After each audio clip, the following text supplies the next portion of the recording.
हे प्रयोग जसे जसे होत गेले आणि प्रयोग जुनं होत गेलं, कॉन्ट्रोवर्सी यायला लागली, तेव्हा जेव्हा खडबडून जाग आमच्या बुद्धीला आली, त्याच्यानंतर विचार असं म्हणशील तर खऱ्या अर्थाने सुरू झाला. पण तोपर्यंत जब्बार एकतर सिनेरी होता आणि तो मुळातच त्याच्याकडे दिग्दर्शकीय वकूफ त्याचा खूप मोठा असल्यामुळं तो खूप विचार करूनच करायचा असं.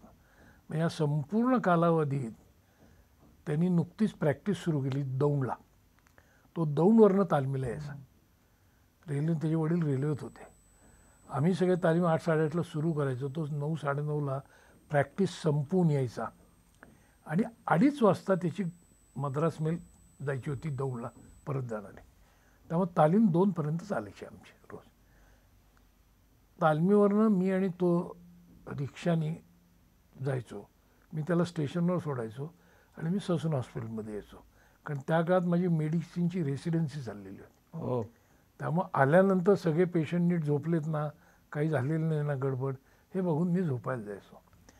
या 3.5 वर्षामध्ये, या 3.5 महिन्यांमध्ये, या 3.5 महिन्यांमध्ये एकही दिवस मला असं आठवत नाही की जब्बार रिक्षामध्ये घाशीराम सोडून दुसऱ्या कुठल्या विषयावर बोललाय माझी.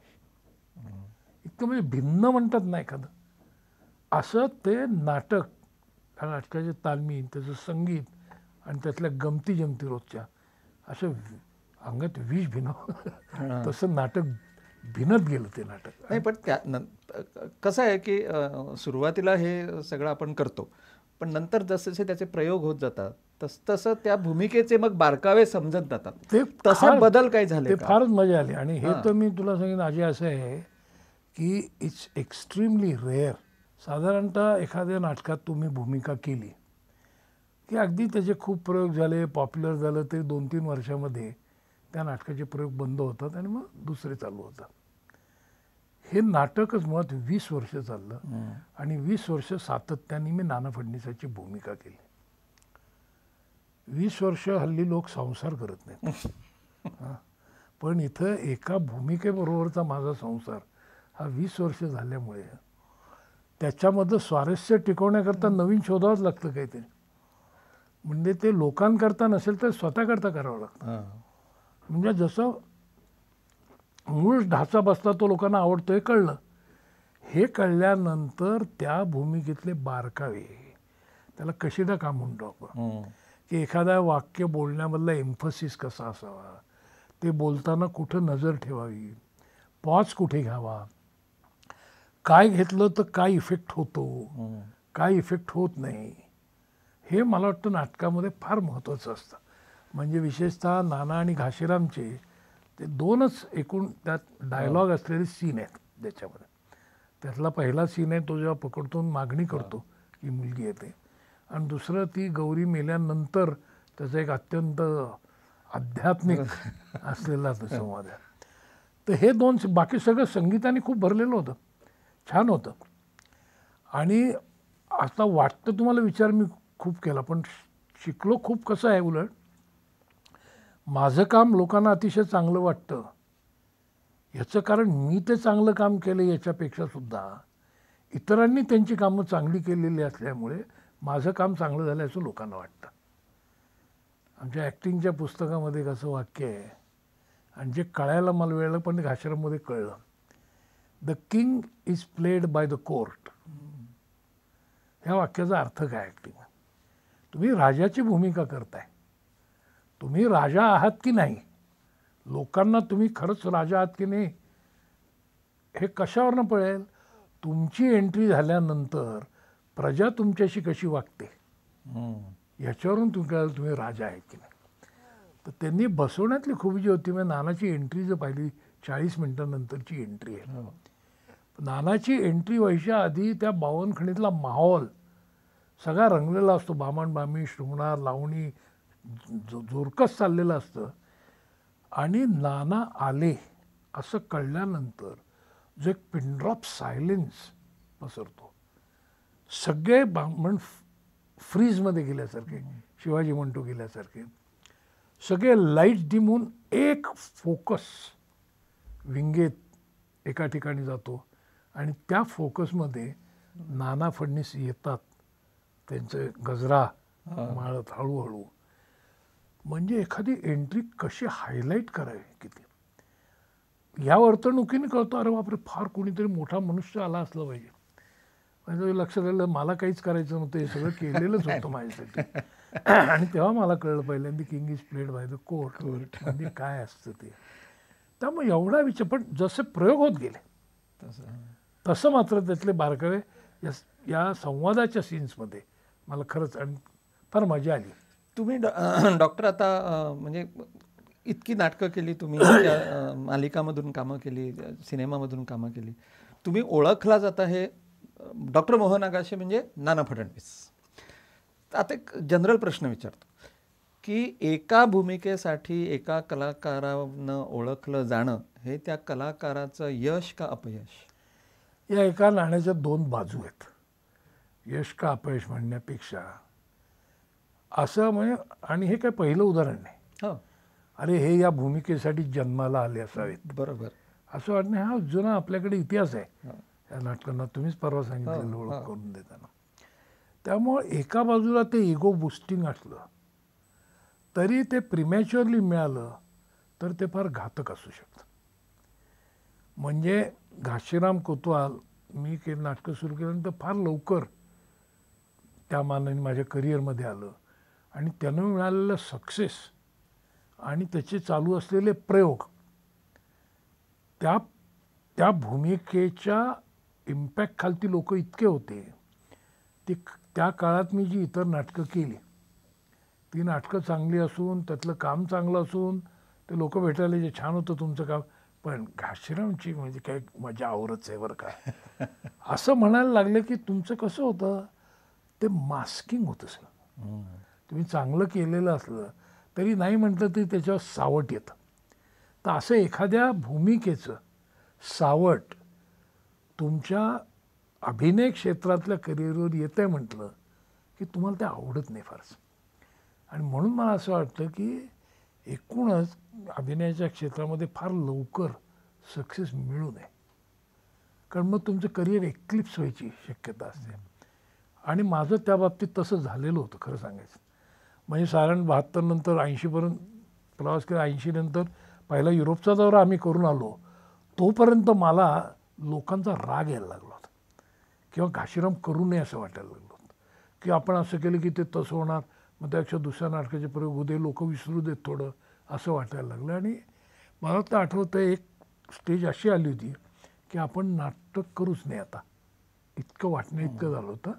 आणि त्याच काळात मला ग्रिप्स थिएटरची इंट्रोडक्शन झाली, ज्यामुळे नाटकातला माझा इंटरेस्ट सस्टेन झाला. तुम्ही युरोप दौऱ्याचा उल्लेख केला, म्हणजे युरोपला झाला, मला वाटतं जगाच्या बहुतेक भागामध्ये घाशीरामचे प्रयोग झाले. तिथे तुम्हाला मराठी भाषेची अडचण हे प्रयोग करताना आली का?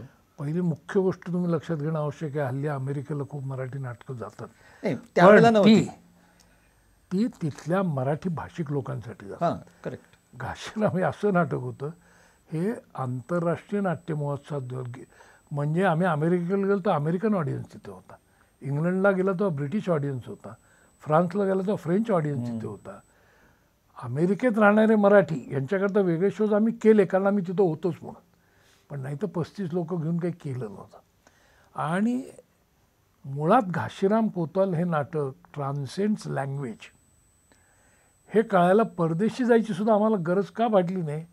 पुण्यात नाटक होत असताना जेव्हा 2-3 वर्षांनी ॲलियन्स फ्रान्से, मॅक्सिमिलो भवन, ब्रिटिश काउन्सिल यांचे कोणी पाहुणे आले की ज्या पद्धतीने आमच्याकडे विचारणा व्हायची तुमचा प्रयोग आहे का, आम्हाला दाखवायचं आहे त्यांना.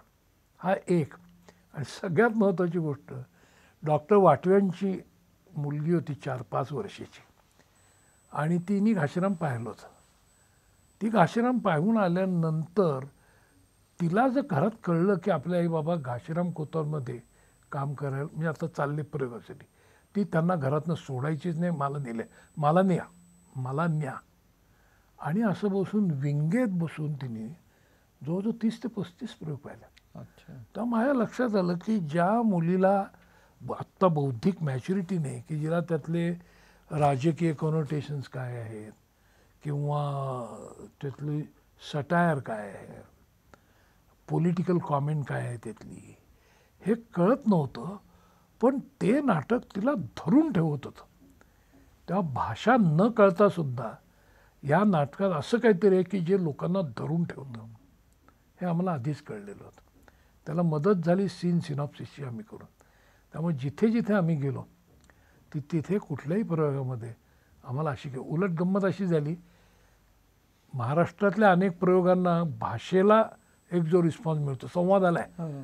म्हणजे नाना जेव्हा त्या गौरीला सांगतात की अगो त्याच 2 बायका, एक या मांडीवर दुसरी त्या मांडीवर, त्याला खूप रिस्पॉन्स येतो. किंवा 1 ब्राह्मण गेले, 2 ब्राह्मण गेले, 27.5 ब्राह्मण गेले. या जागा आम्हाला इतक्या परिचयाच्या होत्या. पण त्यामुळं मराठी भाषा जाणणाऱ्यांचं त्यातल्या कोरिओग्राफीकडे जे दुर्लक्ष व्हायचं, ते परदेशात त्याच्याकडे फोकस असल्यामुळे परदेशातल्या सगळ्या प्रयोगांना रिस्पॉन्सच्या अगदी वेगळ्या जागा आम्हाला मिळत जायच्या. एक शेवटचा प्रश्न अगदी थोडक्यात, या नानाच्या भूमिकेनं डॉक्टर मोहन आगाशेंना काय दिलं? सगळं दिलं मला, खरं सांगायचं. याचं कारण ही भूमिका केली नसती तर मी अनेक ठिकाणं बघितलीच नसती. माझ्या जाणीवांच्या कक्षा रुंद करायला सगळ्यात कोण जबाबदार असेल तर हे नाटक आहे. ह्या नाटकाचे दौरे घेऊन आम्ही जिथे जिथे गेलो तिथे तिथे मी प्रत्येक उत्तम मानसिक आरोग्य संस्थेला भेट दिलेली आहे. सायकेट्रिक सेंटर्स बघितलेली आहेत. एकीकडे त्याचा अभ्यास मला चालू होता. त्यामुळे आपल्याला मानसिक आरोग्याच्या बाबतीत काहीतरी करणं किती गरजेचं आहे, काय आहे, म्हणजे जाणीवा समृद्ध करण्यामागे आपण कोणी फार मोठे नाही, जगात किती मोठी गोष्टी चालू असतात. त्यामुळं पाय जमिनीवर ठेवण्यामागे, डोक्यामध्ये हवा न जाऊन देण्यामध्ये, या सगळ्यामध्येच घाशीरामचा खूप सहभाग आहे. आणि एवढंच नाही तर घाशीराम कोतवालमध्ये तुम्ही मिळाले म्हटलं नानाच्या प्रसिद्धीमुळे सचिवालयात जी मला इझी एंट्री मिळायची, त्याच्यामुळं माझ्या महाराष्ट्र मानसिक आरोग्य संस्थेची कामं ही इतर प्रोफेसरपेक्षा पटपट व्हायची.